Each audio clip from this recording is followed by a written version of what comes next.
બનાસકાંઠા જિલ્લામાં ઓગળના ઉણ ગામે ઘરમાંથી પસાર થતો 11 કિલોવોટનો જોખમી વીજ થાંભલો દૂર કરવાની માંગ. વીજ કંપનીને સારવાર રજૂઆત છતાં કાર્યવાહી નહીં.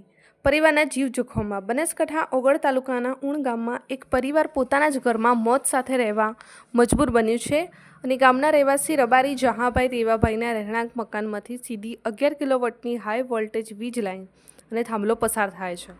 થાંભલો મકાનની છતને અડીને ઊભો છે અને તાર પણ ઘર ઉપરથી પસાર થાય છે. આ ઘરમાં જહાંભાઈનો પરિવાર વસવાટ કરે છે. ચાલુ વીજ પ્રવાહ વચ્ચે રહેવાને કારણે કોઈપણ સમયે મોટો અકસ્માત કે જીવલેણ ઘટના ઘટવાની ભીતિ છે. વરસાદના સમયમાં તો જોખમ બમણું વધી જાય છે.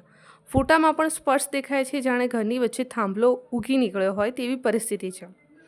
પીડિત પરિવાર દ્વારા આ અંગે વીજ કંપનીને વારંવાર મૌખિક રજૂઆત કરવામાં આવી છે.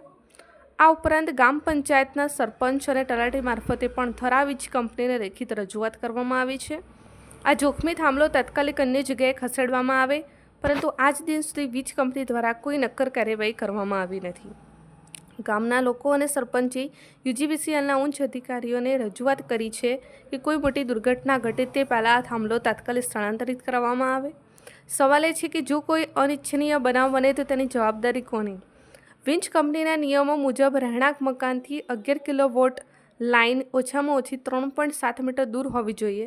અહીં તો થાંભલો જ ઘરમાં છે. ખડે દવાની માંગ કરી છે. એવા રામજીભાઈ રાયગોર, બનાસકાંઠા.